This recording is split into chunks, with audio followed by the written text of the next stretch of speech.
મંગલાચરણ કરીએ. નમો અરિહંતાણમ નમો સિદ્ધાણમ નમો આયરિયાણમ નમો ઉવજાયાણમ નમો લોયે સવસાહૂણમ મંગલમ ભગવાન વીરો મંગલમ ગૌતમો ગણી મંગલમ કુંદકુંદાર્યો જૈન ધર્મોસ્તુ મંગલમ નમઃ સમય સારાય સ્વાનુભૂત્યા ચકાસતે ચિત સ્વભાવાય ભાવાય સર્વભાવાંતરચ્છિદે ધ્રુવ અચલને અનુપમ ગતિ પામેલ સર્વે વંદી કહું શ્રુત કેવલી કથિત આસમય પ્રાવૃત અહો.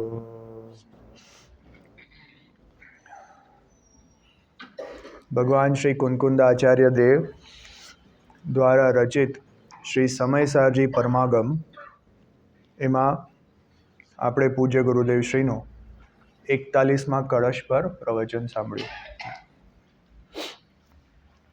જો આજે પ્રવચનમાં પૂજ્ય ગુરુદેવ શ્રીએ જે આપણે છઠ્ઠી ગાથા પહેલા પ્રશ્ન પૂછવામાં આવ્યો શિષ્ય દ્વારા કે એ શુદ્ધાત્માનું સ્વરૂપ કેવું છે, તો એની ચર્ચા કરતા આજે લગભગ 41મા કળશમાં એ શુદ્ધાત્માના સ્વરૂપ ઉપર ખૂબ વિશ્લેષણથી આપણે વાતો કરી. આપણે જે બપોરના ક્લાસ ચાલે છે રહસ્યપૂર્ણ ચિઠ્ઠી ઉપર, ત્યાં પણ આપણી ચર્ચા ચાલે છે કે સવિકલ્પથી નિર્વિકલ્પ દશા કેવી રીતના પ્રગટ થાય. તો ત્યાં આપણે ગઈકાલે જોયું હતું કે જે જીવ પહેલા તો સ્વ અને પરનું ભેદ વિજ્ઞાન કરીને જે આજે આવ્યું ને રંગ રાગ અને ભેદ, એનાથી પોતાને જુદો જાણે,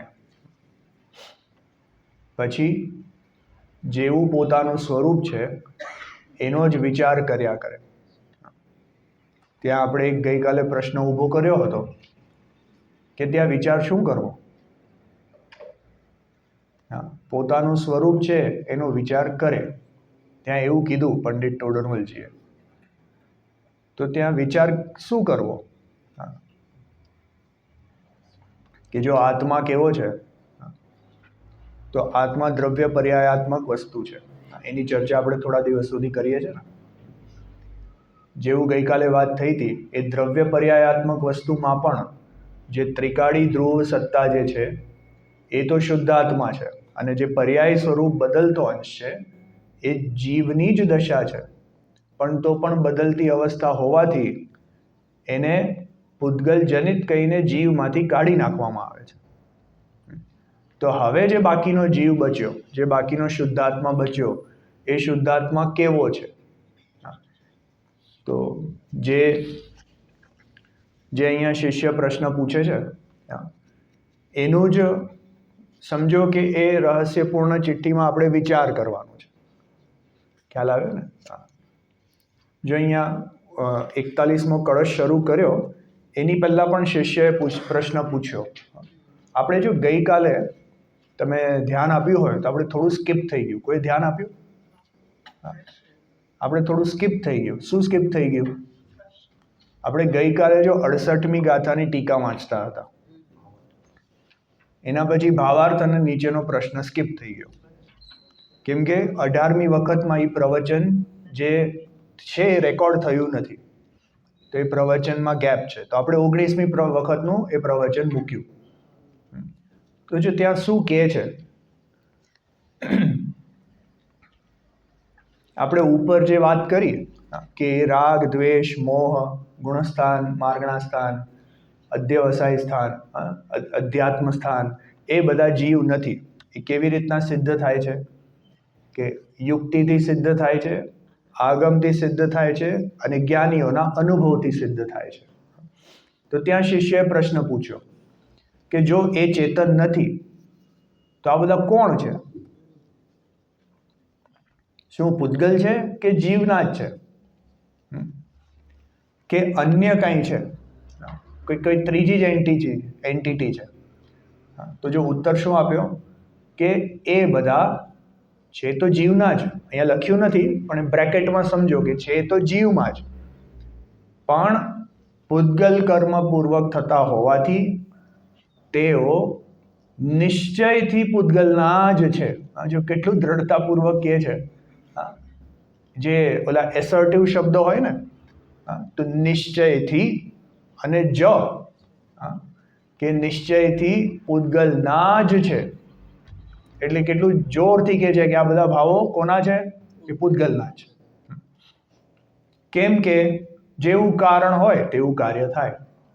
હવે જો વિચાર કરજો, જે ઓલું આપણે કહીએ ને કે જ્યાં જ્યાં લક્ષણ છે ત્યાં ત્યાં લક્ષ્ય છે, એવું આપણે કહીએ ને. લક્ષણ અને લક્ષ્ય ખ્યાલ છે ને, લક્ષણ લક્ષણાભાસ ચેપ્ટરમાં, કે જ્યાં જ્યાં એવું લક્ષણ હોય ત્યાં ત્યાં એ લક્ષ્ય હોય. તો જો જ્યાં જ્યાં જીવ છે ત્યાં ત્યાં રાગ નથી, કેમ કે સિદ્ધ ભગવાનને રાગ નથી. એટલે રાગ અને આત્મામાં એ લક્ષણ લક્ષ્ય બેસતું નથી. પણ જો જ્યાં જ્યાં કર્મ છે ત્યાં ત્યાં રાગ હોય જ છે. ખ્યાલ આવે છે? જ્યાં જ્યાં કર્મ છે ત્યાં ત્યાં રાગ હોય જ છે. જેવી રીતના સમજો, જ્યાં જ્યાં ધુમાડો ત્યાં ત્યાં અગ્નિ હોય જ છે. એવી જ રીતે જ્યાં જ્યાં રાગ છે ત્યાં ત્યાં કર્મ હોય જ છે. એટલે આ લક્ષણ લક્ષ્યની યુક્તિથી એ રાગાદિભાવ કોના છે? કે પૂતગલના જ છે. ખ્યાલ આવ્યો કે નહીં? તો હવે જો પાછો શિષ્ય પ્રશ્ન પૂછે છે, જેના ઉત્તર રૂપે આ 41મા કળશનો અવતરણ થયું છે. શું પૂછે છે? હવે પૂછે છે કે એ વર્ણાદિ અને રાગાદિ જો જીવ નથી તો એ જીવ કોણ છે? ખ્યાલ આવે ને? જો આપણે છઠ્ઠી ગાથા પહેલા પણ જે પ્રશ્ન પૂછ્યો હતો કે એ એવો શુદ્ધાત્મા કોણ છે કે જેનું તમે વર્ણન તમારા પૂર્ણ વૈભવથી કરવાના છો.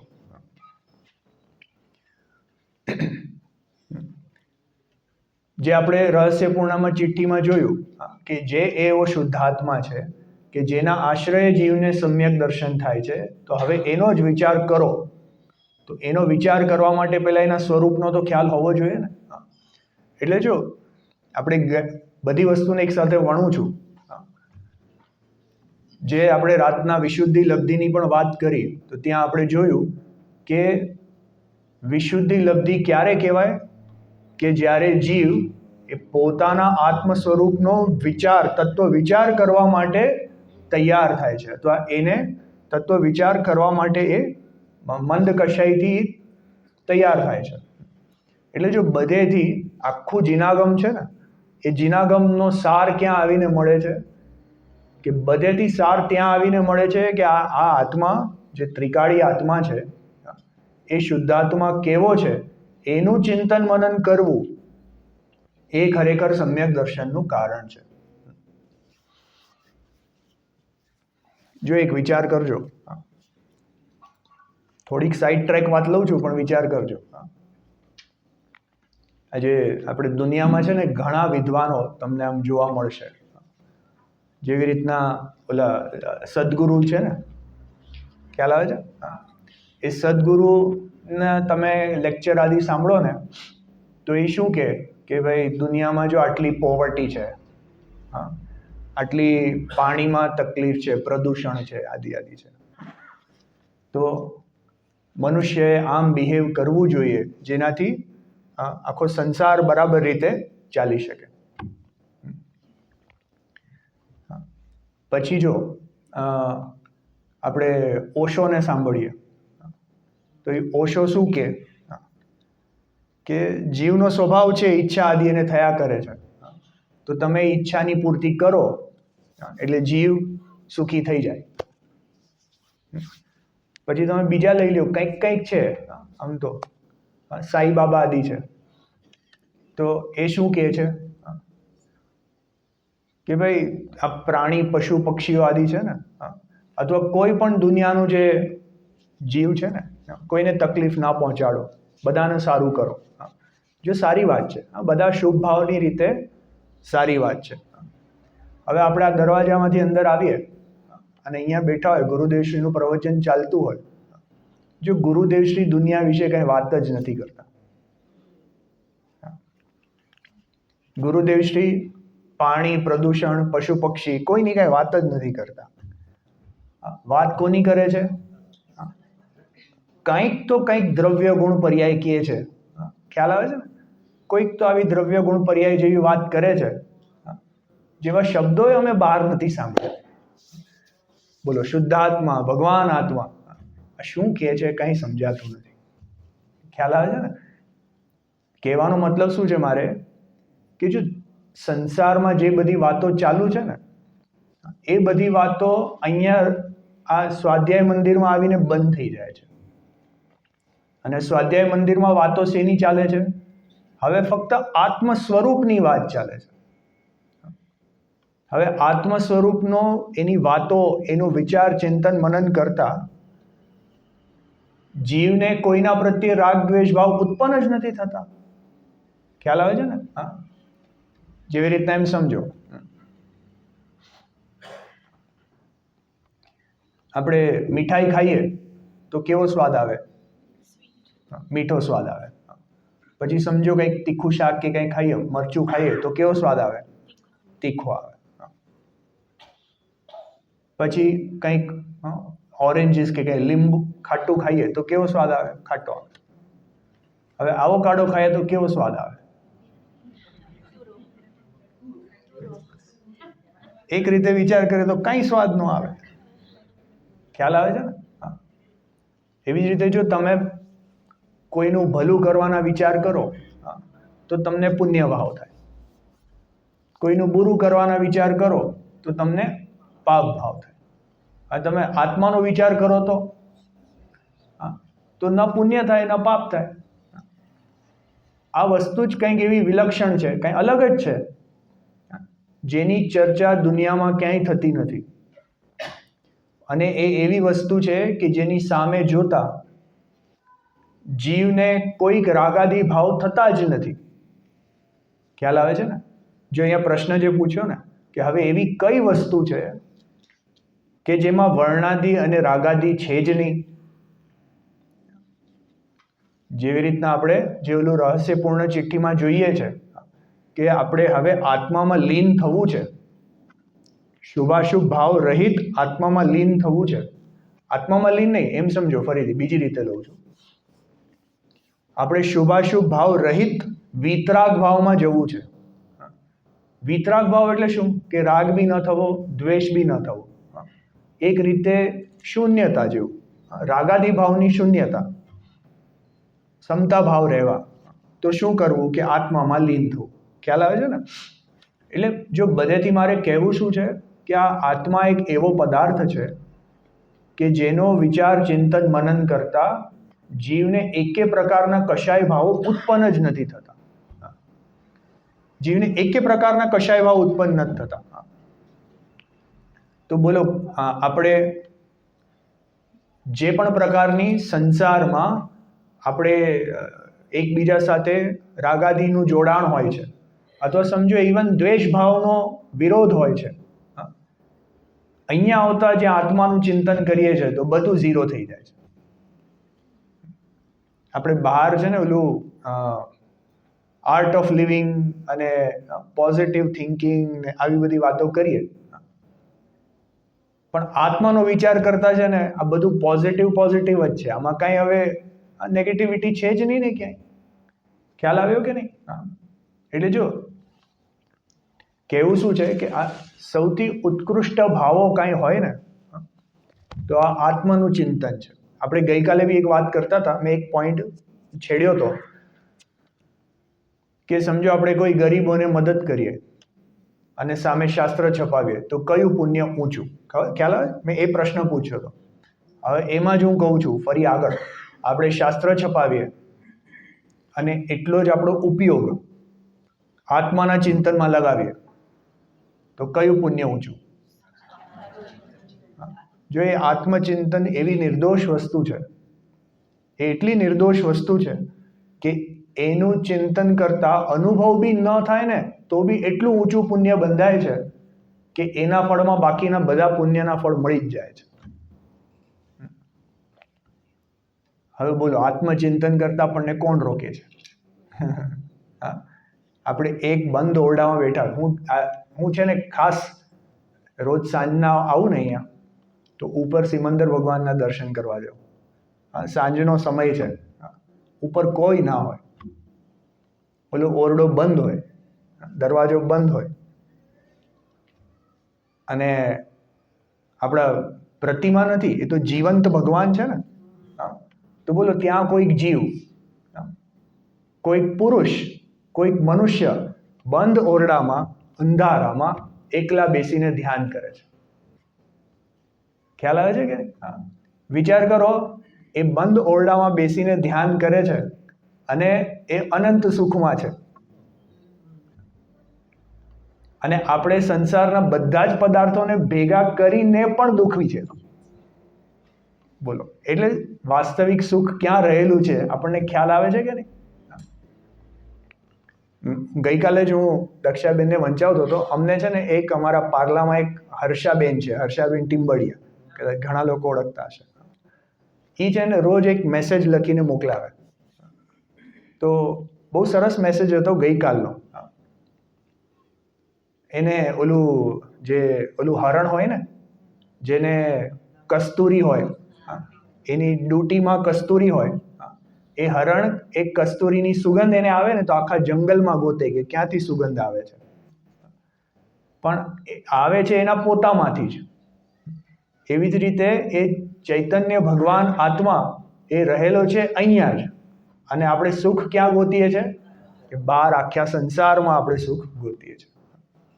તો બોલો, એવો એ ચૈતન્ય ભગવાન આત્મા જેનું ચિંતન કરવાથી સુખ ઉત્પન્ન થાય છે, એ કેવો છે?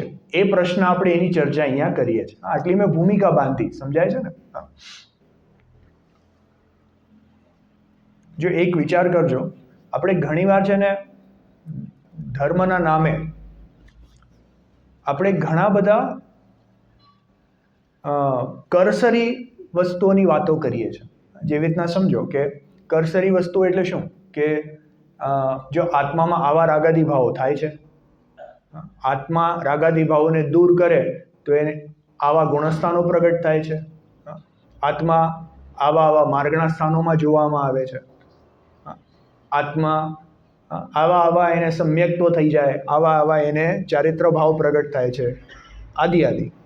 આપણે ઇવન ત્યાં સુધી બી વાત કરીએ કે જો એ ત્રિકાળી આત્મા એનો આશ્રય લેતા જીવને સુખ ઉત્પન્ન થાય છે, પણ જે મૂળ મુદ્દો છે, જે મૂળ પ્રશ્ન છે કે અરે એ ત્રિકાળી આત્મા કેવો છે? આપણે જ્યારે વિચાર ચિંતન મનન કરવું હોય તો જે વસ્તુના આશ્રયે બાકી બધા ગુણો પ્રગટ થાય છે, એ ગુણોની તો આપણે ચર્ચા કરીએ છીએ, પણ એ વસ્તુ જ કેવી છે એની આપણે ચર્ચા કરતા નથી. ખ્યાલ આવે છે ને? એટલે સમજો, આંખ બંધ કરીને વિચાર કરો. હું તમને કહું તમારે ખાલી ત્રિકાળી આત્માનો વિચાર કરવો, તો શું વિચાર કરશો? આપણી પાસે છે ને કન્ટેન્ટ જ નથી વિચાર કરવા માટે. ખ્યાલ આવે છે ને? આપણી પાસે એ શુદ્ધાત્માનો વિચાર કરવા કન્ટેન્ટ જ નથી. એનું થોડું કન્ટેન્ટ આપણી પાસે શું છે? આપણી પાસે, એટલે આપણી હમણાંની અવસ્થાની વાત કરું છું, આ શાસ્ત્રમાં તો ભરી ભરીને પડ્યું છે, તો આપણે એમાંથી કાઢીને એનો એ રીતે વિચાર નથી કરતા. ગુરુદેવ શ્રી દર પ્રવચનમાં કહે છે, પણ આપણે એનો એ રીતે વિચાર નથી કરતા. એ મારે કહેવું છે. જેવી રીતના સમજો કે હું તમને કહું તમે શુદ્ધાત્મા વિશે એક નિબંધ લખો, અથવા સમજો એક પેજ ભરીને પોઈન્ટ્સ લખો, તો આપણી પાસે ફરીને વિશેષણો કેટલા આવશે? કે જો એક, ત્રિકાળી, અભેદ, શુદ્ધ, પછી એક સામાન્ય પદાર્થ, વિશેષ તો ન લેવાય ને, વિશેષ તો ગુણ ભેદ થઈ ગયા. કારણ શુદ્ધ પર્યાય લેવાય, બરાબર. ચલો કારણ શુદ્ધ પર્યાય. પછી હા હા અખંડ, બરાબર. પ્રત્યક્ષ પ્રતિભાસમય, બરાબર છે, બહુ સરસ.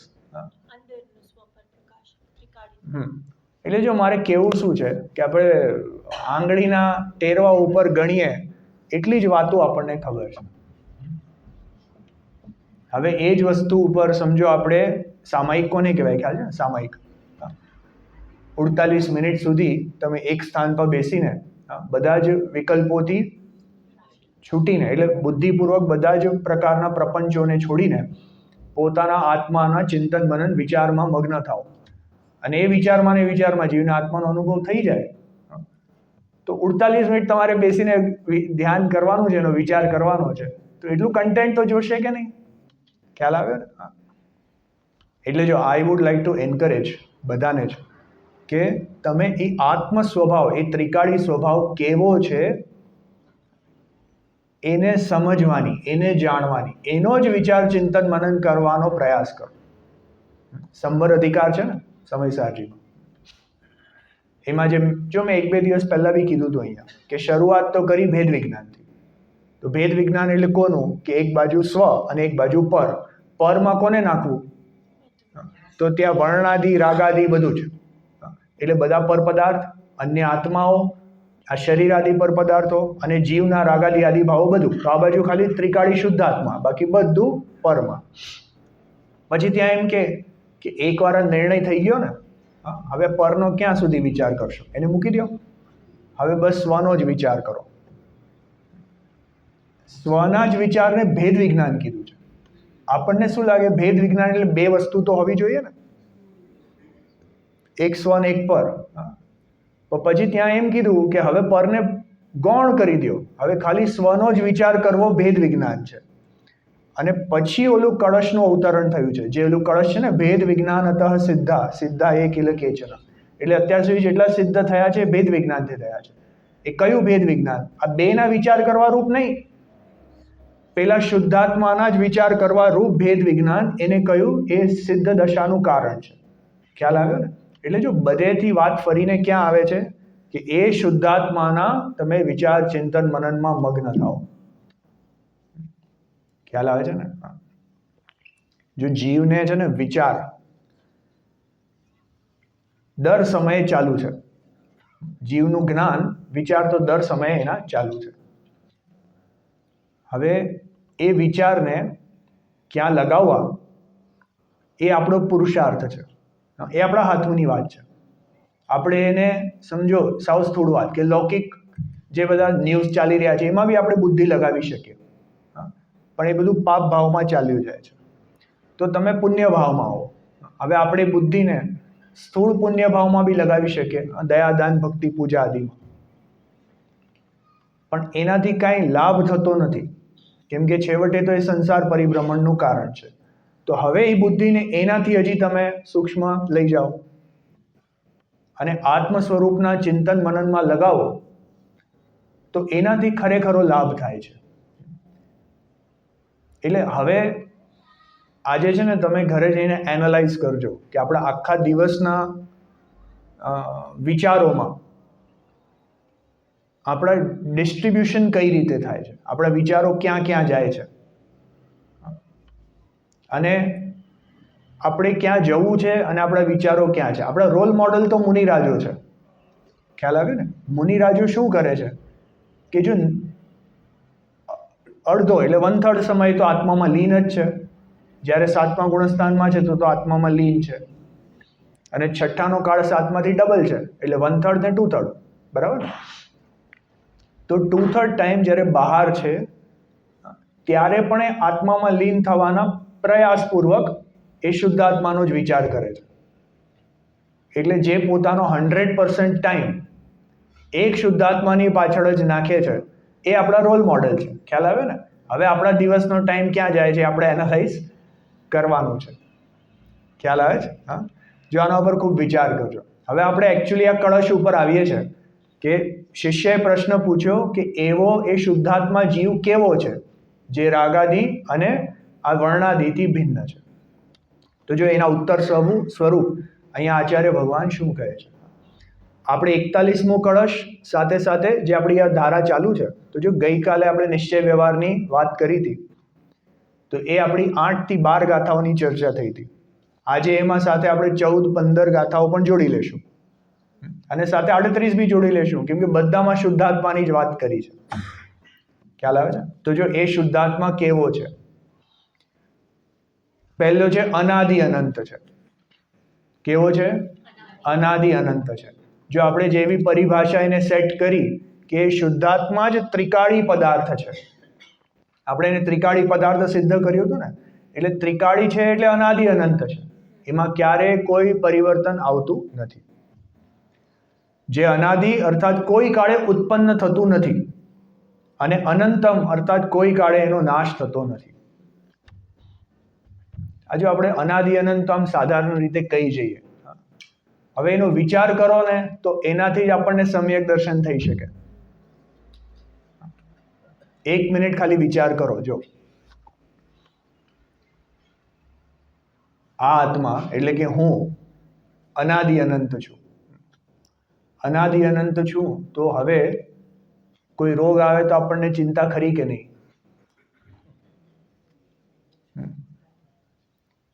હા પ્રફુલ્લ અંકલ, આપ હમણાં જરા પડી ગયા ને, તમને વાગ્યું ને, તો આત્માને કેટલું નુકસાન થયું? હા હા બોલો માજી, કેટલી ઉંમર થઈ આપણી?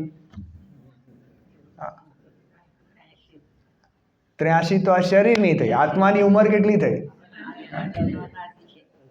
બોલો તમે વધારે ઘરડા કે હું વધારે ઘરડો? અરે બધા અનાદિ અનંત, આપણે બધા અનંત વર્ષોના આપણી ઉંમર છે. ખ્યાલ આવે? જો આત્મા અનાદિ અનંત છે તો આપણા 7 પ્રકારના ભયોનો નાશ થઈ જાય છે. 7 પ્રકારના ભયો સાંભળ્યા છે? આપણા જીનાગમમાં આવે છે આ લોકનો ભય, કે આ લોકમાં મારી કોઈ સંપત્તિ છીનવી જશે તો, મને કોઈ કંઈક નુકસાન કરી જશે તો, મારા હાથ પગ કાપી જશે તો, ગમે તે કરે આત્મામાંથી કેટલા ગુણો વયા જશે? એક કે નહીં. આત્માના કેટલા ટુકડા થઈ જશે? એક કે નહીં. એટલે જો મારા ક્યારેય ટુકડા થતા નથી, મારા એક ગુણોનો નાશ થતો નથી, મારી સંપત્તિ કોઈ લઈ જઈ શકતું નથી. તમારે બોલો અહીંયા જાળીમાં તાળા મારવા પડે ને? અહીંયા તો આત્મા એક આમ ઉઘડેલો પદાર્થ છે, એક પ્રગટ, આજે પ્રગટ પણ આવ્યું ને, કે કેટલું સરસ કહ્યું ગુરુદેવશ્રીએ, કે ત્યાં કહે છે કે અલિંગ્રહણમાં કહે છે કે આત્મા અપ્રગટ છે, અવ્યક્ત છે, અને અહીંયા કહે છે કે આત્મા વ્યક્ત છે. બોલો સમય સારજીમાં જ બે જુદી જુદી રીતે વાતો કરે છે. હા, પણ ત્યાં કઈ અપેક્ષા છે કે પર્યાયની અપેક્ષાએ આત્મા અપ્રગટ છે, એટલે અલિંગ્રહણ છે. પણ દ્રવ્યની અપેક્ષાએ જોઈએ તો સાક્ષાત હાજરા હજુર મોજૂદ પ્રગટ છે. એટલે ફરીથી આપણે શું વાત કરીએ છીએ? આત્મા અનાદિ અનંત છે, તો આ લોકનો ભય નાશ થઈ જાય છે. પરલોકનો ભય, કે અહીંથી હવે હું ક્યાં જઈશ? બોલો શ્રેણિક રાજાને ખબર પડી હશે સમોશરણમાં કે તું તો નરકમાં જવાનું છે. ખબર તો પડી હશે ને, ભામંડલમાં જ તમારા ભવો દેખાઈ જાય તો જોઈને જ ખબર પડી જાય કે નહીં? તો બોલો કેટલો ભય લાગ્યો હશે?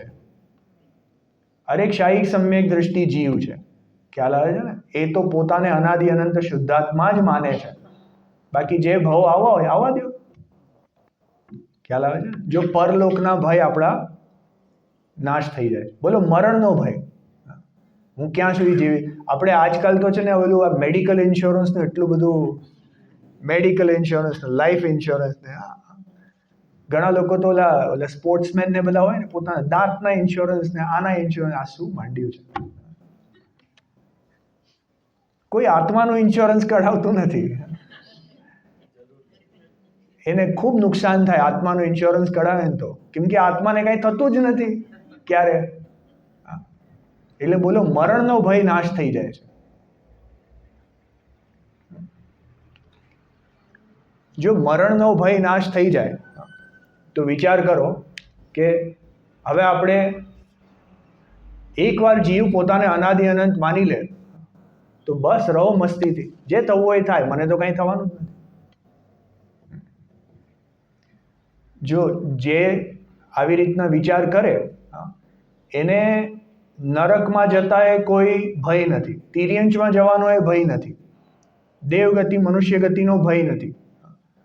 તો બોલો પછી ઇન્ડિયા જાય કે કેન્યા જાય કે અમેરિકા જાય એનો ભય હોય કે નહીં? એને કોઈ જ જાતનો ભય નથી, ક્યાંય બી જાય, આત્મા તો અનાદિ અનંત છે.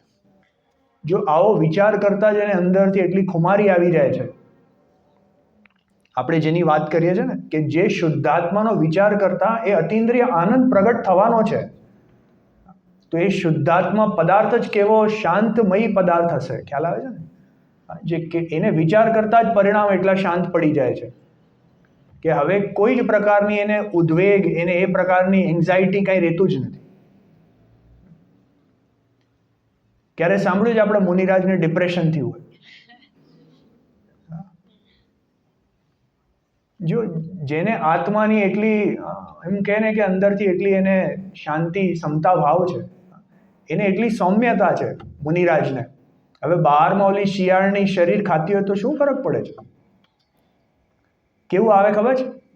કે મારા ખ્યાલથી ક્યાંક તો વાંચ્યું છે એવું કે મુનિરાજ કેવું વિચાર કરે કે જો હું તો આત્મા છું, આ શરીર કોણ છે? આ પાડોશી છે, બાજુમાં બેઠો છે, મને આ શરીર જોતું નથી કેમ કે હું તો આત્મા છું.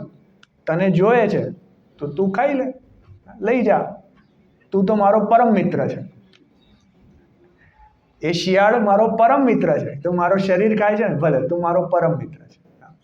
શું વિચારસરણી છે! ખ્યાલ આવે છે ને?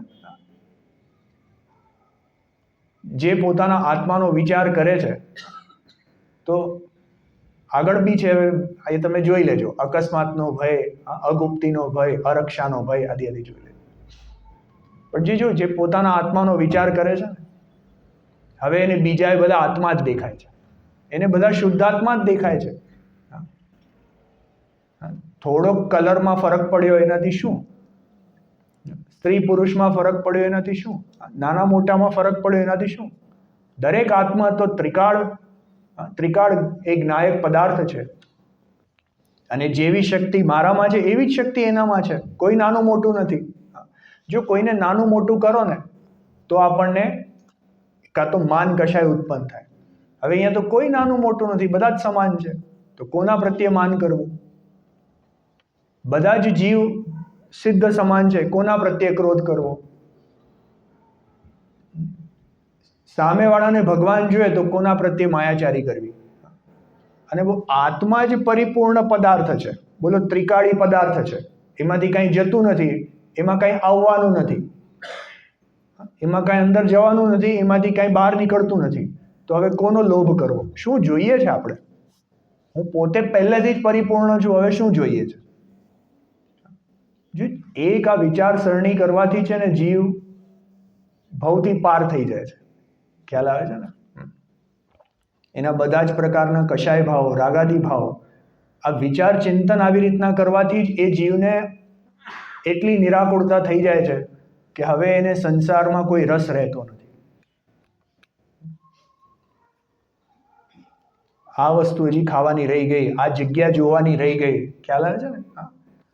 લોકોને કેટલો ઉત્સાહ હોય કે ભાઈ મારા અમુક ઓફિસના ફ્રેન્ડ્સ હોય ને, તો એને ઓલું રેફ્રિજરેટર હોય ને એના ઉપર ઓલા લગાવે કે અમે આ દેશમાં ફરી આવ્યા, અમે આ દેશમાં ફરી આવ્યા.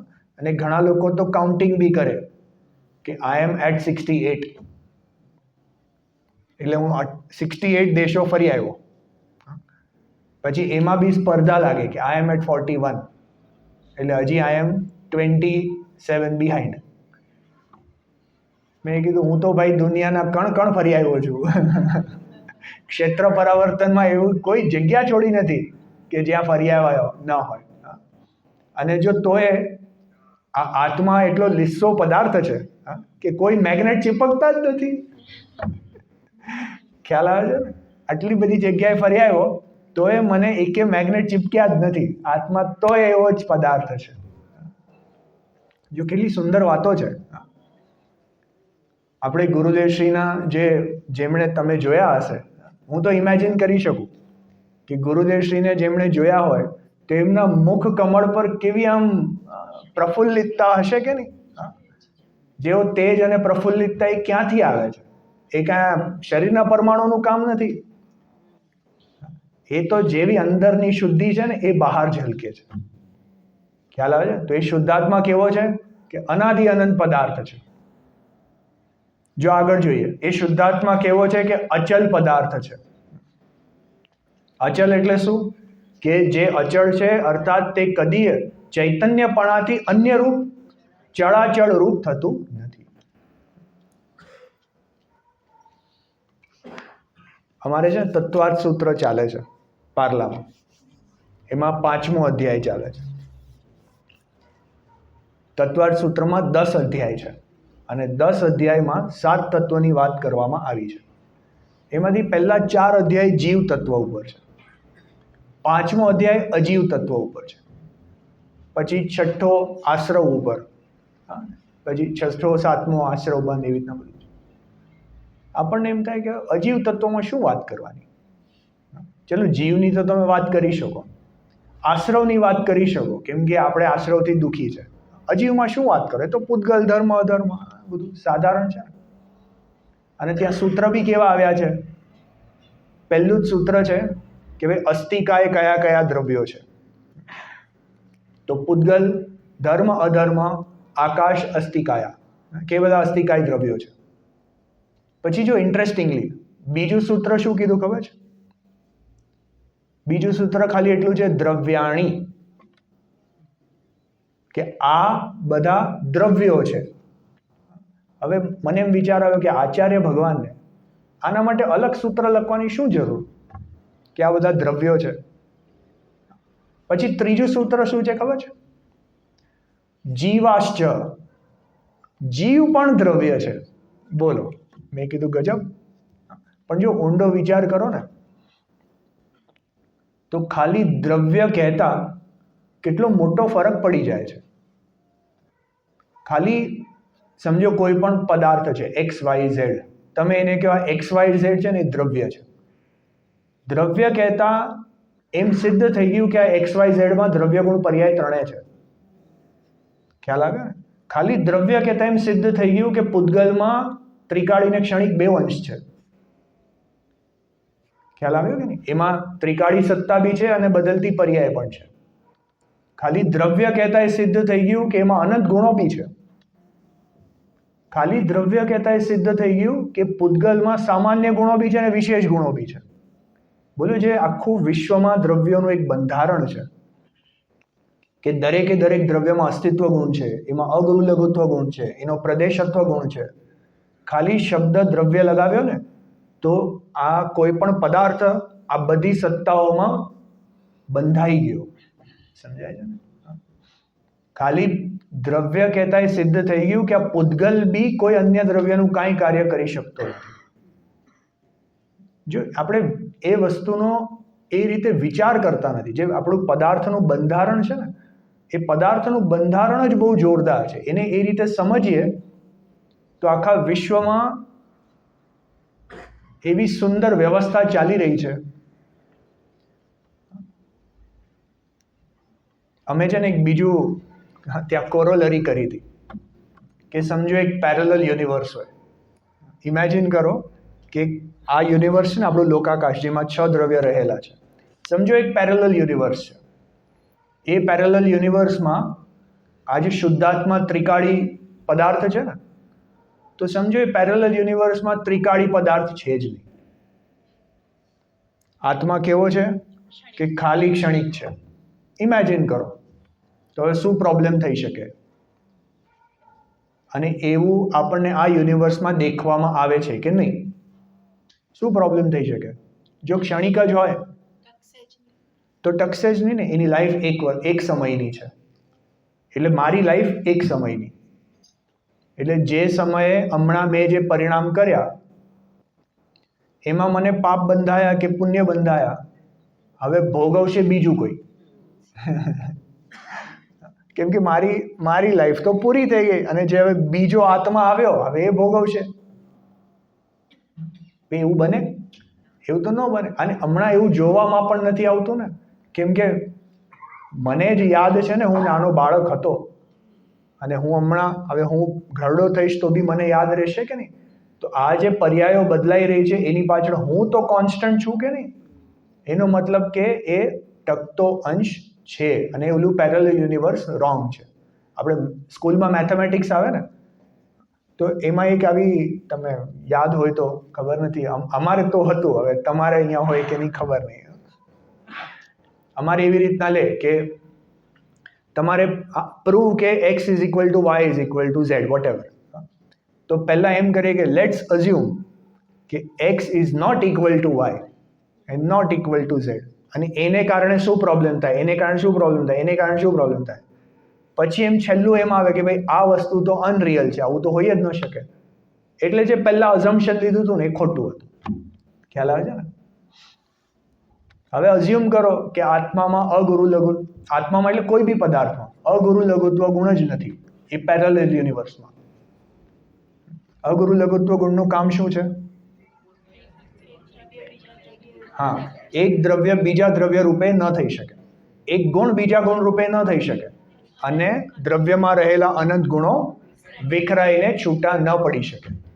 તો હવે પેરેલલ યુનિવર્સમાં શું થશે? મેજિક, કે બધા જ દ્રવ્ય એકબીજા રૂપ થઈ શકશે. એટલે કાલે ઉઠીને પૂતગલ એ જીવ થઈ જશે, આકાશ પૂતગલ થઈ જશે. અરે જીવના જે અનંત ગુણો છે ને એ વિખરાઈને છૂટા પડી જશે. એટલે ઇમેજિન કરો કે આપણે અહીંયા બેસીને ચર્ચા કરીએ છીએ, સડનલી આ માઇકને જ્ઞાન થઈ જશે, આ ફોનને જ્ઞાન થઈ જશે, એ બોલવા લાગશે. ખ્યાલ આવે છે? જો આવું કાર્ટૂનમાં સારું લાગે, પણ રિયલ યુનિવર્સમાં આવું થતું નથી. એનાથી શું સિદ્ધ થાય છે કે દરેક દ્રવ્યમાં અગુરુ લઘુત્વ ગુણ હોય જ છે. ખ્યાલ આવે છે? જો આપણે વિચાર આવી રીતના કરવો જોઈએ, આપણે વિચાર એ રીતે કરવો જોઈએ કે હું આત્મા છું અને અહીંયા કહે છે કે મારામાં એક ત્રિકાળી સત્તા પણ છે અને ક્ષણિક પણ છે. તો મને ખરેખર એવું લાગે છે કે નથી લાગતું? આપણે જે તત્વ વિચાર કરે ને, તત્વ વિચારમાં સૌથી પહેલું પગથિયું એમ છે કે આ જે જાણવું જે કાર્ય થઈ રહ્યું છે, even to that for that matter, કે આપણને જે રાગાદી ભાવ થઈ રહ્યા છે, ગુસ્સો આવે છે ને, તો એ ગુસ્સો કોને આવે છે? આ શરીરને તો આવતો નથી, અને ઓલા ડેડ બોડીને બી ગુસ્સો આવતો નથી. એટલે અંદર પાછળ કોઈ ચેતન સત્તા પડેલી છે, અને એ ચેતન સત્તા હું છું. પેલા એવો બુદ્ધિપૂર્વકનો નિર્ણય એ પહેલું પગથિયું છે. ખ્યાલ આવે છે ને? આ વસ્તુ શાસ્ત્રમાં તો કીધી જ છે, પણ પ્રેક્ટિકલી આપણે આપણા વિચારથી એને સિદ્ધ કરવી પડશે. સમજાય છે કે નહીં? હવે એ જે સિદ્ધ કર્યું એની અંદર શાસ્ત્ર કહે છે કે ભાઈ આમાં ત્રિકાળી અંશ છે ને બદલતો અંશ છે, અને આપણે ત્રિકાળી અંશને પકડવો છે. જો આપણે પહેલા બી વાત કરી હતી કે જેટલું દેખાય છે ને, બધી પર્યાયો જ દેખાય છે, ક્યારે દ્રવ્ય દેખાતું નથી, એટલે એને અપ્રગટ કીધું છે. ખ્યાલ આવે છે ને? એટલે એને અવ્યક્ત કીધું છે. પણ પર્યાયોને જ જુએ છે એટલે દ્રવ્ય અવ્યક્ત છે, પણ પાછળ દ્રવ્યનું અનુમાન, એક અનુભવ કરે તો એ વ્યક્ત છે. આ સમજાય છે કે નહીં? જો આ દ્રવ્યને પકડવાની કળા છે, એ દ્રવ્યને પકડવાથી જ જીવને સમ્યક દર્શન પ્રગટ થાય છે. તો એ દ્રવ્ય કેવું છે કે અનાદિ અનંત છે, અચલ છે. પછી જો આગળ કેવું છે કે સ્વસંવેદ્યમ છે, સ્વસંવેદનથી પોતે પોતાને જાણી શકાય છે. હમણાં જ જે આપણે વાત કરી ને કે બાળક પણ હું હતો, આ યુવાન પણ હું છું, અને આગળ વૃદ્ધ પણ હું જ હોઈશ. તો એમાં દર સમયે જ્ઞાનની અને જીવના રાગાદીની પર્યાયો તો બદલતી રહે છે, પણ એની પાછળ એક ચેતન સત્તા કોન્સ્ટન્ટ છે કે નહીં? એ ચેતન સત્તામાં જાણવાની બી શક્તિ છે, એમાં રાગાદી ભાવો કરવાની શક્તિ છે, એમાં સુખ દુઃખ અનુભવ કરવાની શક્તિ છે, એમાં ગમન આદિ કરવાની શક્તિ છે. આ બધી શક્તિ મારામાં જ છે. અને એ શક્તિ સ્વરૂપ, આવા અનંત વૈભવ સ્વરૂપ એ આત્મા હું છું એમ પોતે પોતાને સંવેદનથી, અનુભવનથી જાણી શકાય છે. ખ્યાલ આવે છે ને? જો સાથે સાથે બીજી ગાથાઓ બી લેતા ચલીએ, આપણે લેતા જઈએ. 15મી ગાથા. 15મી ગાથા શું કહે છે?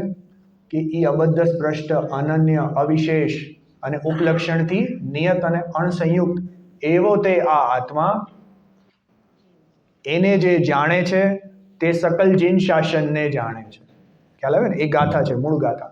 પછી એની ટીકા તમે વાંચો તો ત્યાં ટીકામાં શું વર્ણન છે કે આ જે જીવને એ ત્રિકાળી સ્વરૂપ આત્માનું જાણવું થઈ રહ્યું છે, એ ત્રિકાળી સ્વરૂપ આત્માનું જાણવું કઈ રીતે થાય છે? આના ઉપર જે બાબુ યુગલ કિશોરજી છે એમના સુંદર પ્રવચનો છે. બહુ જ જે સ્વાધ્યાયી છે ને એના માટે હાઈલી રેકમેન્ડેડ, યુટ્યુબ પર તમને મળી જશે. એક કલકત્તાના 15મી ગાથા ઉપર 32 પ્રવચનો છે. Highly recommended. એમાં જે શું કહેવાય, જ્ઞેય જ્ઞાયક સંબંધ છે એનું ખૂબ વિસ્તારથી વર્ણન કરવામાં આવ્યું છે. એને સંક્ષેપમાં હું લઉં છું કે જો જીવ, આ ત્રિકાળી પદાર્થ જે છે એ જ્ઞાયક છે. જ્ઞાયક એટલે જાણનાર પદાર્થ છે. અને કોને જાણે છે? કોને જાણે છે? કે જો એનામાં જ્ઞાન પર્યાય થાય છે. પર્યાય એટલે એ વર્તમાન જાણવારૂપ દશા. એ વર્તમાન જાણવારૂપ દશામાં જ્ઞાનમાં સ્વપર પ્રકાશક સ્વભાવ હોય છે. એટલે સ્વને બી પ્રકાશે છે અને પરને બી પ્રકાશે છે. હવે પરને એટલે કોને પ્રકાશે છે? તો જો ત્યાં બે અપેક્ષા આવે છે. એક સ્થૂળ અપેક્ષાથી કહીએ તો એ લોકાલોકને જાણે છે. ખ્યાલ આવે ને? આ જ્ઞાન લોકાલોકને જાણે છે, પણ એ સ્થૂળ અપેક્ષા છે. સૂક્ષ્મ અપેક્ષાએ વિચાર કરીએ તો એ જે લોકાલોક છે, એ લોકાલોક એ એની સત્તામાં સ્થિત છે. એ જ્ઞાનમાં આવી જતા નથી. જેવી રીતના સમજો આઈપેડ છે. હવે હું અહીંયા આમ રાખું તો આઈપેડ તો એક જ છે ને, અને આપ લોકો અહીંયા 30-35 લોકો છો. જો કોઈ એક જણના જ્ઞાનમાં આઈપેડ આવી ગયું તો બીજા જણને કેવી રીતના જણાશે? ખ્યાલ આવે ને? એટલે આઈપેડની સત્તામાં છે. અને એનું, આને જ્ઞેય કહેવાય. જ્ઞેય એટલે પદાર્થ. જ્ઞેયનો જેવો આકાર છે એવો જ આકાર આપણા જ્ઞાનની પર્યાયમાં એવો જ આકાર પડે છે. એને જ્ઞાનાકાર કહેવાય છે. આને જ્ઞેયનો આકાર એટલે જ્ઞેયાકાર કહેવાય છે. ખ્યાલ આવે છે ને? જો સ્થૂળતાથી વાત કરીએ તો જ્ઞાનમાં જ્ઞેય જણાય છે, ડાયરેક્ટ કહી દીધું. અને સૂક્ષ્મતાથી વાત કરીએ તો જ્ઞાનમાં જ્ઞેય જણાતું જ નથી. જ્ઞાનમાં શું જણાય છે? કે જ્ઞાનમાં જ્ઞાનાકાર જણાય છે. જ્ઞાનમાં જે આકાર આ પડ્યો જ્ઞેયનો, તો જ્ઞાન તો એ આકારને જ જાણે છે. જેવી રીતના ત્યાં ઉદાહરણ આપ્યું કે એક અરીસો છે, અરીસામાં મોર છે, તો મોરના જેવા રંગ, એની કળાઓ આદિ જે છે એ તો મોરમાં જ છે. અને અરીસામાં જે રંગ અને કળાઓ દેખાય છે એ કોની કળાઓ છે? કે અરીસાની પોતાની કળાઓ છે. ખ્યાલ આવે ને? એટલે જે જ્ઞાનમાં જે લોકાલોકનું ઝલકન થાય છે એ લોકાલોક કયો છે? કે જ્ઞાનનો જ લોકાલોક છે. ખ્યાલ આવે છે? જો થોડીક સૂક્ષ્મ વાત કહું છું, સમજો. આ ટેગ છે, અહીંયા શુદ્ધાત્મા બતાવ્યો છે. મેં મારા જ્ઞાનથી શુદ્ધાત્માને જાણ્યો. શુદ્ધાત્મા તો એની જગ્યાએ છે. ચલો શુદ્ધાત્મા નહીં, પહેલા પદાર્થ ઉપર લઈએ. સમજો માઇક છે. મેં મારા જ્ઞાનથી માઇકને જાણ્યો. માઇક તો માઇકની જગ્યાએ છે. એનો આકાર મારા જ્ઞાનમાં પડ્યો તો મેં કોને જાણ્યો? કે જ્ઞાનને જ જાણ્યો. હવે એવી જ રીતે મેં આ સ્ટેન્ડને બી જાણ્યું, મેં શાસ્ત્રને બી જાણ્યું, મેં ઠવણીને બી જાણી, મેં આ કપડાને બી જાણ્યું, મેં તમને બધાને જાણ્યું, મેં સ્વાધ્યાય મંદિરને જાણ્યું, બધું જ જાણ્યું. તો ખરી રીતે મેં કોને જાણ્યું? કે જો આ માઇક, આ સ્ટેન્ડ, આ શાસ્ત્ર, આ ઠવણી, આ કપડું, આ આખું સ્વાધ્યાય મંદિર એ પદાર્થો નથી, એ તો મારા જ્ઞાનનો જ આકાર છે. ખ્યાલ આવ્યો ને?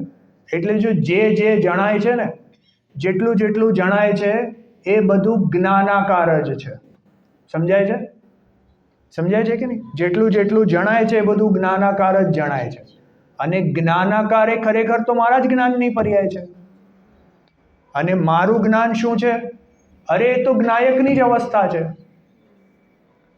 હા, એમ કરીને જે જ્ઞાની ધર્માત્માઓ છે, જ્ઞાની ધર્માત્માઓ પદાર્થોને જાણતી વખતે પણ વિશેષો પર ધ્યાન દેતા નથી અને જ્ઞાનની પર્યાયને જ્ઞાન સામાન્ય કરીને આ તો જ્ઞાયક જ છે. એટલે આ બધું શું છે કે આ બધું જ્ઞાયક જ છે. તો આત્મા લોકાલોકને જાણે છે. એ લોકાલોકને જાણે છે એટલે શું? કે આત્મા જ્ઞાયકને જ જાણે છે. સમજાય છે કે નહીં? જો થોડી સૂક્ષ્મ વાત છે, વિચાર કરજો. આ તો જો આવા જુગલ કિશોરી જેવા મહાન આત્માઓ થઈ જાય ને, એવા લોકો એટલી સૂક્ષ્મતામાં આપણને લઈ જાય તો આપણને આવી બધી બે ચાર વસ્તુ પલ્લે પડે એ આપણે અહીંયા રિપ્રોડ્યુસ કરી શકીએ.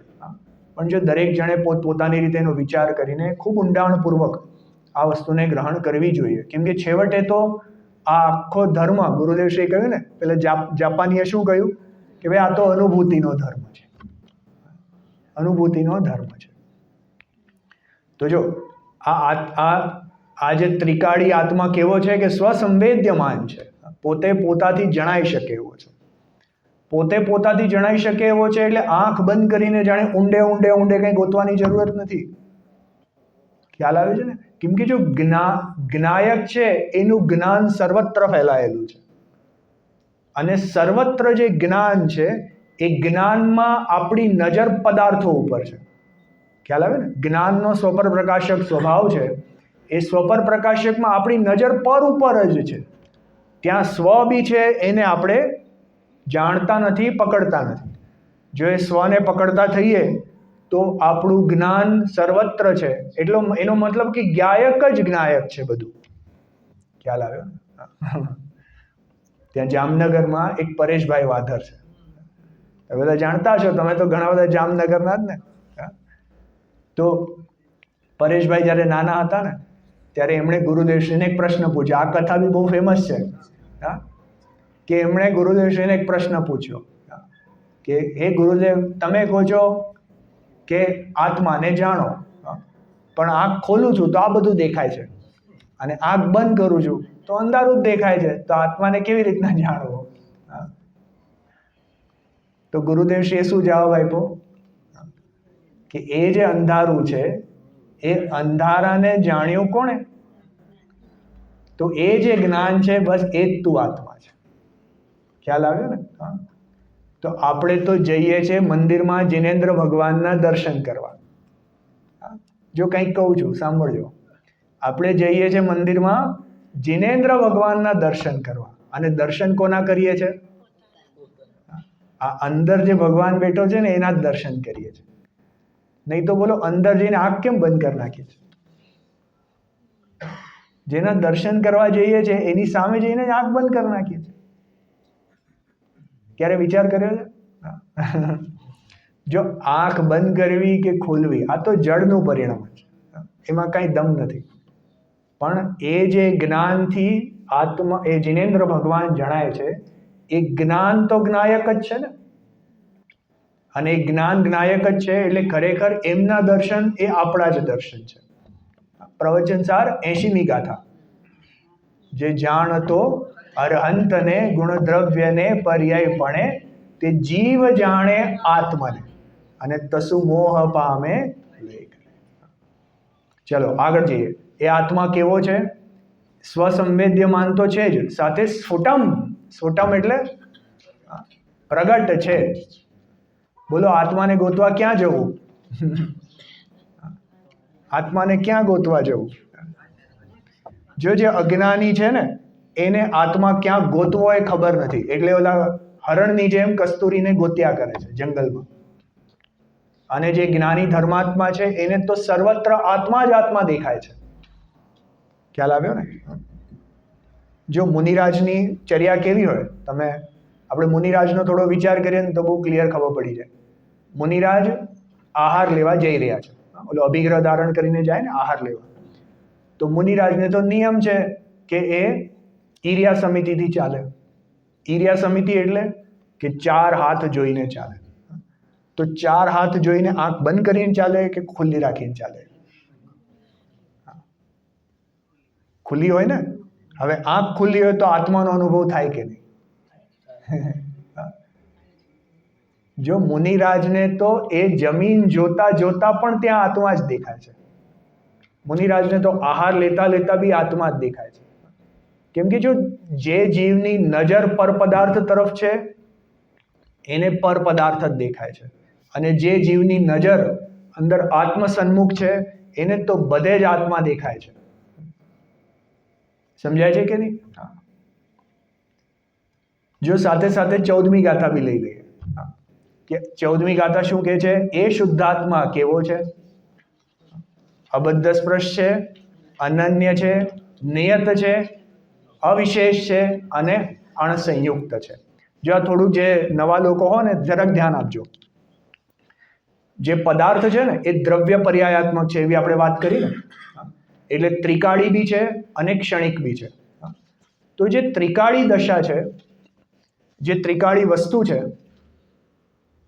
ક્ષણિકની કમ્પેરિઝનમાં એને અમુક વિશેષણથી કહેવામાં આવે છે. આ જે ક્ષણિક વસ્તુ છે ને એ બદલતી રહે છે. એ બદલતી રહે છે એટલે એ અનિયત. અનિયત એટલે ચેન્જિંગ છે. નિયત એટલે કોન્સ્ટન્ટ. અનિત્ય. અનિત્ય એટલે બદલતી રહે છે. તો સામે આત્મા કેવો છે? નિત્ય છે અને એ એમ શું કહેવાય, કોન્સ્ટન્ટ છે, ત્રિકાળી છે. બરાબર. પછી જો જે ગુણો અને પર્યાયો છે ને એ આત્માની વિશેષતાઓ છે. વિશેષતા છે. વિશેષતા એટલે એની સ્પેશિયલ, જે આત્મામાં જો જ્ઞાન ગુણ છે, આત્મામાં આ બધા ચૈતન્ય શક્તિ છે, આત્મામાં ક્રિયાવતી શક્તિ, આ બધી આત્માની વિશેષતાઓ છે. તો જ્યારે એ ગુણો અને પર્યાયોને વિશેષતા કહેવાય, તો સામે દ્રવ્યને કેવું કહેવાય? કે આ તો અવિશેષ છે, સામાન્ય છે. સામાન્ય. જ્ઞાનમાં બી એવું કહેવાય, જ્ઞાનની પર્યાયને વિશેષ જ્ઞાન કહેવાય. અને આ આત્મામાં જે જ્ઞાન ગુણ છે ને એ જ્ઞાન ગુણ અથવા ત્રિકાળી આત્માને જ્ઞાન સામાન્ય કહેવાય. નિયમ સારજીમાં ઘણા વિશેષણો છે. ત્યાં એમ કહે છે આત્મા સહજ જ્ઞાન સ્વરૂપી છે. સહજ જ્ઞાન સ્વરૂપી એટલે કે જો એનામાં એવો જ્ઞાન સ્વભાવ સહજ છે જ, મોજૂદ છે. આત્મા સહજ જ્ઞાન, સહજ આનંદ, સહજ ચારિત્ર, સહજ સુખ સ્વરૂપી છે. એવી રીતના ત્યાં બધા વિશેષણો એ ત્રિકાળી શુદ્ધાત્મા માટે આપ્યા છે. તો જો એ 14મી ગાથા શું કહે છે? કે આત્મા અબદ્ધ સ્પૃષ્ટ છે. ત્યાં ઉદાહરણ આપ્યું પેલા કમળના ફૂલનું. એક કમળનું ફૂલ હોય એ પાણીમાં હોય ને, તો એના પાંદડાઓ હોય. એ પાંદડા પાણીની સપાટી ઉપર, એટલે ઉપર સરફેસ ઉપર દે આર લાઈંગ. એ પાંદડા they are on the surface of water. તો are they touching water or not? અરે દેખાય તો છે ટચિંગ, શું નો? હા. તો જો ત્યાં ટીકામાં જ એવી રીતના વર્ણન કર્યું છે, બહુ સરસ છે વર્ણન આચાર્ય ભગવાન. આ અમૃતચંદ્રાચાર્યનું ડાયરેક્ટ એક્ઝામ્પલ છે, મારું તમારું નથી. અમૃતચંદ્રાચાર્ય શું કહે છે કે જો એ કમલિનીનું પત્ર આમ જોઈએ તો પાણીને અડે છે, સ્પર્શે બી છે, કેમ કે એને ટચિંગ જ છે ને. પણ એના સ્વભાવની સમીપ જઈને જોઈએ. એ પાંદડું કેવું હોય? It is hydrophobic. શું કહેવાય તમારી ભાષામાં? અમારે કેમેસ્ટ્રીમાં હાઇડ્રોફોબિક કહેવાય. એટલે પાણીને અને તેલ જેવું હોય ને, તેલ તો કેવું ઉપર તરે, એ એકબીજામાં ભળી ન જાય. જેવી રીતના આપણે કોઈ વસ્તુ ઉપર વેક્સ લગાવી દઈએ અને પછી એક ટીપું મૂકીએ તો એ ટીપું સ્પ્રેડ ન થાય, એ એમને એમ રહે છે ઉપર, મોતીની જેમ. તો એના સ્વભાવની સમીપ જઈને જોઈએ તો એ જે કમલિનીનું પત્ર છે એ તો પાણીથી ભીનું થતું જ નથી, કેમ કે એનો સ્વભાવ જ એવો છે કે ઇટ ડઝન્ટ ગેટ વેટ. તો સ્વભાવની સમીપ જઈને જોઈએ તો એ કમલિનીનું પત્ર એ પાણીને અડ્યું બી નથી અને સ્પર્શ્યું બી નથી. ખ્યાલ આવે ને? હવે એવી જ રીતે હવે આ આત્મા, જો ત્યાં શબ્દો શું લીધા છે એ જરાક જોવું પડશે મારે બી.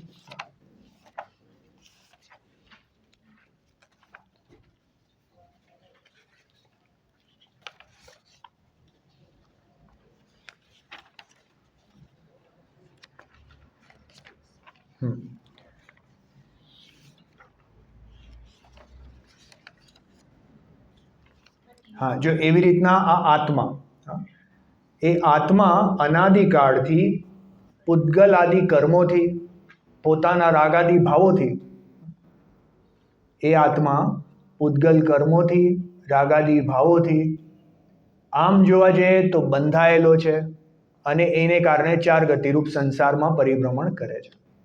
કરે છે કે નહીં? જો સાક્ષાત દેખાય જ છે ભાઈ, જીવ ચાર ગતિમાં પરિભ્રમણ કરે છે, જીવમાં રાગાદી ભાવ ઉત્પન્ન થાય છે, ગુસ્સો આવે છે, આ થાય છે, તે થાય, દેખાય છે ને કે જો છે. પણ એ આત્માના સ્વભાવની સમીપ જઈને જોઈએ તો એ આત્મા ત્રિકાળી શુદ્ધાત્મા કેવો છે કે તો ત્રિકાળી છે, એમાં ક્યારેક કોઈ જાતની પર્યાયો જ નથી થઈ, કોઈ બદલાવ જ નથી થયો, એમાં કોઈ જાતના વિકારી પરિણામ જતા જ નથી. તો એ આત્મા કોઈ કર્મ આદિથી બંધાયો જ નથી અને સ્પર્શાયો જ નથી. ખ્યાલ આવે છે ને? જો સ્થૂળતાથી જોઈએ તો એવું દેખાય છે કે આત્મા બંધાયેલો છે અને સ્પર્શાયેલો છે, પણ સ્વભાવની સમીપ જઈને જોઈએ તો એ આત્મા બંધાયો બી નથી અને સ્પર્શાયો બી નથી. ખ્યાલ આવે છે? એટલે એ શુદ્ધાત્મા કેવો છે કે અનાદિકાળથી એ અબદ્ધ છે અને અસ્પૃષ્ટ છે. પછી જો આગળ અબદ્ધ, સ્પષ્ટ, અન્ય નથી. આમ જોવા જઈએ તો આ આત્મા મનુષ્ય, તિર્યંશ, નરક આદિ ગતિઓમાં જતો દેખાય છે, જોવામાં આવે છે, અથવા તો સુખ દુઃખ આદિને ભોગવતો જોવામાં આવે છે. પણ એ સ્વભાવની સમીપ જઈને જોઈએ તો એ ત્રિકાળી આત્મા અનાદિકાળથી પોતાના આત્મ સ્વરૂપમાં જ છે. એ કોઈ મનુષ્ય બી નથી ને તિર્યંશ બી નથી ને સુખી નથી ને દુઃખી નથી. એટલે સુખ દુઃખ એટલે ઇન્દ્રિય સુખની વાત કરું છું. તો એ આત્મા કેવો છે કે અનાદિકાળથી અનન્ય છે, અન્ય રૂપ નથી એટલે અનન્ય છે. પછી કેવો છે કે નિયત છે. જેવી રીતના પર્યાયમાં જુદી જુદી અવસ્થાઓ જોવામાં આવે છે, એ જુદી જુદી અવસ્થાઓ કેવી છે? ક્ષણિક છે, એક સમયવર્તી છે, એટલે અનિયત છે. એની સામે આત્મા કેવો છે કે તો નિત્ય છે, ત્રણેય કાળ શાશ્વત એક પદાર્થ સ્વરૂપ છે, એમાં ક્યારેક કોઈ બદલાવ આવતો નથી. માટે એ સ્વભાવ કેવો છે કે નિયત છે. પછી કેવો છે કે અવિશેષ છે. અવિશેષ એટલે કે જો આત્મામાં આ જ્ઞાન, દર્શન, સુખ, ચારિત્ર આદિ વિશેષતાઓ જોવામાં આવે છે, એ બધા ગુણો છે ને, એ વિશે આત્મામાં દરેક પદાર્થમાં બે ટાઈપના ગુણો હોય, એક સામાન્ય ગુણો, એક વિશેષ ગુણો. તો જે વિશેષ ગુણોરૂપ વિશેષતાઓ પદાર્થમાં જોવામાં આવે છે. પણ આત્મા કેવો છે કે એ તો એક ત્રિકાળી અભેદ પદાર્થ સ્વરૂપ એવો છે કે એમાં કોઈ જ પ્રકારની આવી વિશેષતાઓ નથી. એક પદાર્થના એંગલથી જોઈએ તો એમાં કોઈ વિશેષતા નથી એટલે અવિશેષ છે. ભેદ પાડીને જોઈએ તો અનંત વિશેષતાઓ છે. ખ્યાલ આવ્યો ને? અને કેવો છે? અસંયુક્ત છે, કે એ આત્મા અનાદિકાળથી કોઈ જ પદાર્થ સાથે ભળ્યો નથી, મળ્યો નથી, અલિપ્ત જ રહે છે, એટલે અસંયુક્ત છે. ખ્યાલ આવે ને? જો આત્મ સ્વભાવનો વિચાર કરતા અનેક પ્રકારના વિશેષણોથી, અનેક પ્રકારની એના સ્વભાવથી એને જાણી શકાય છે. અને આવો જાણેલો આત્મા એ કેવો છે કે સ્ફુટમ છે. સ્ફુટમ એટલે પ્રગટ પ્રકાશમાન છે. એ પોતાના જ સ્વસંવેદનથી અનુભવ કરવા યોગ્ય છે, એને જાણી શકાય છે. હજી આગળ આવતીકાલે આવશે કે એ આત્મા કેવો છે? ચકચકાટ છે.